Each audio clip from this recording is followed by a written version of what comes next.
So ayan guys, so ngayon pala guys, ito na naman ulit yung pinaka-anothers na videos na naman natin ulit. So ayan.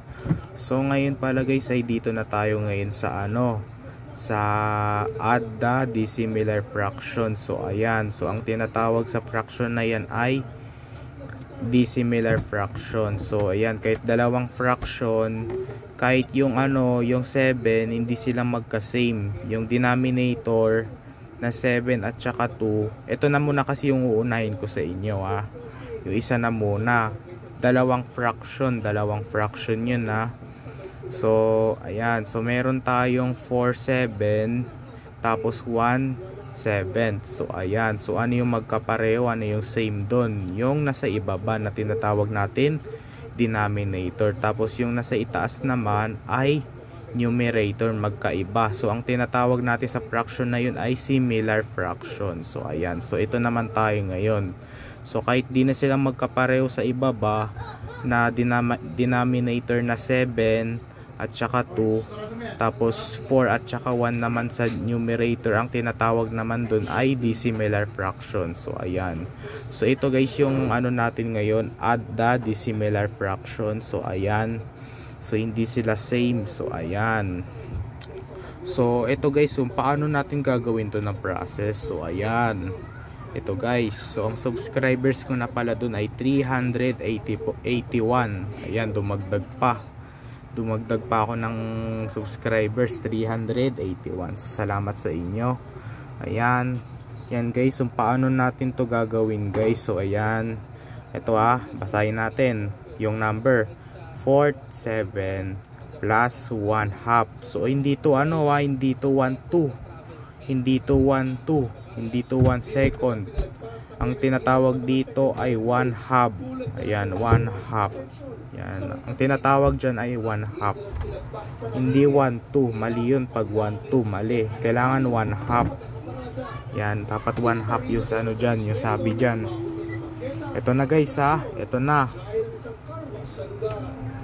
Yan, so ang gagawin natin dito ay muna tayo, isulat na muna natin yung blank na fraction.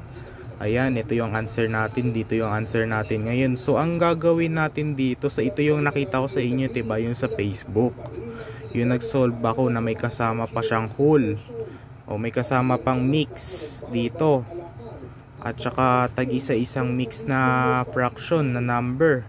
So panoorin nyo na lang dun sa may Facebook ko, sa Facebook ko pala, ano ba yan, nabubulil tayo. Tapos itong videos na to ay upload ko na lang to sa aking YouTube channel. So ayan, so habang nagdadaldal tayo dito, mag-solve na tayo, wag na natin to patagalin, kahit 3 minutes nang inabot. So ang gagawin natin dito ay uunahin na muna natin yung nasa nasa ibaba. So ayan, na tinatawag natin na denominator. So anong gagawin natin sa 7 at saka 2? Ito na muna 7 at saka 2, i-multiply natin yung nasa denominator. 7 times 2. Ayan, 7 times 2 ay hindi to add types to, may kasama pa rin tong multiplication, multiply. So 7 times 2, ayan, dito add hindi yun add. 7 times 2 lang. Ayan, 7 times 2 ilan? 14. Ayan, ilalagay natin, saan natin ilalagay yung ating 14 na sinagot? Dito sa ibaba ng blank ng fraction na tinatawag natin na denominator. So ayan, meron na tayong sagot na 14. So anong gagawin pa natin na multiply na natin yung 7 at saka 2, ang sagot ay 14. Anong gagawin natin? I-multiply naman natin yun from butterfly method. Ayan, from butterfly method yun. I-multiply natin ng pag ganito. So hindi pa rin yun addition, hindi pa rin yun add, multiply pa rin yun. So ayan, so ang uunahin natin dito ay yung 4, i-multiply natin sa 2. So ayan, so 4 times 2 ilan? 8. So ayan, so saan natin ilalagay yung ating sagot na 8? So ayan, saan natin ilalagay? So dito sa may taas ng ating numerator na 4. So dito natin ilalagay yung 8. Ayan. So next naman, yung 7 naman ay multiply naman natin yan sa 1. So hindi to addition, hindi to add Hindi 7 plus 1, mali yun. Kailangan multiply yung ginagamit dito from butterfly method. So 7 times 1 ilan? 7. So dito pa rin natin yan ilalagay sa may taas ng 1. So ayan. So anong gagawin na natin sa 8 at 7? So ayan, 8 at saka 7. So mag-a-add tayo. So ayan. So hindi na to multiplication, hindi na to multiply, add na ulit yon. So ito so hindi to multiply, mali yon. So ito na, add na natin yung dalawang dalawang number na 8 at saka 7. So ayan. So 8 times 7 ilan? 15. Ayan, 15 no, diba? Tama ako, 15. So ayan, so meron na tayong sagot na 15. So ayan, so hindi pa to pwede. So ano to, kasi mas malaki yung nasa itaas na numerator na 15. Tapos yung sa denominator naman ay 14. So improper fraction yan, guys. Ayan, improper fraction yan. So ganun ulit yung gagawin natin nung katulad sa isang video ko.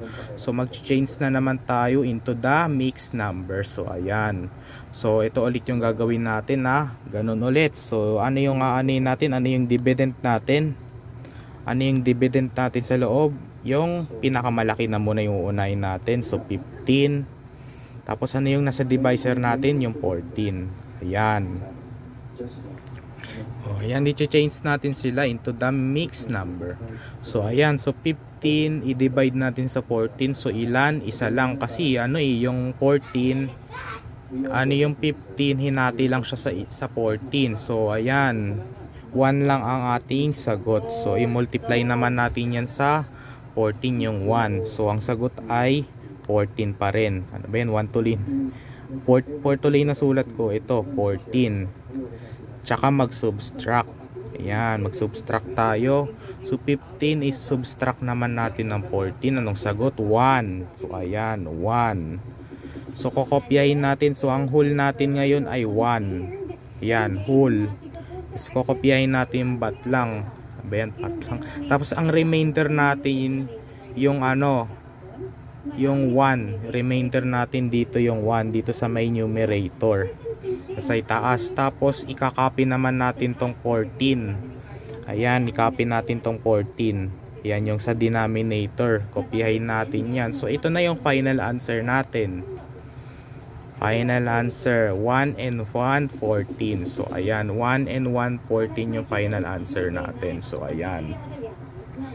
So ayun lang, ganun lang kasimple. So ayan. So ito na guys so 4/7 plus 1/2 equals 1 and 1/14. So ayan, ayun lang, ang dali lang. Ito na ang final answer natin. So mag-comment nga kayo ulit sa akin kung tama na naman ako. So ayan, so tama na naman tayo guys. So ganun lang yung yung pag-a-add ng natin ng dissimilar fraction. Ganun lang mag-add ng dissimilar fraction. Ito yung sagot niya, 1 and 1/14. So ayan. So bukas ay may pasok pa rin kami kasi may summative test kami ngayon. May summative test kami sa math at EPP. So ayan. Yun guys, so umabot na tuloy tayo dito ng 8 minutes. Bye, yun lang. So ito ba wait lang, may sasabihin pa ako sa inyo. So ayan, ano pang gagawin natin? Ilo-lowest form pa ba natin yan? Papaiklian pa ba natin yan? O hindi na pwede? So hindi na pwede. So ito na kasi yung final answer natin, 1 and 1/14. Bye, yun lang. Sa naman tayo ngayon? Sa subtract naman tayo. Subtract the dissimilar fraction naman yung kasunod. So ayan, so abangan nyo na lang yung isang videos ko na yun. So i-upload ko na muna to. Bye, yun lang.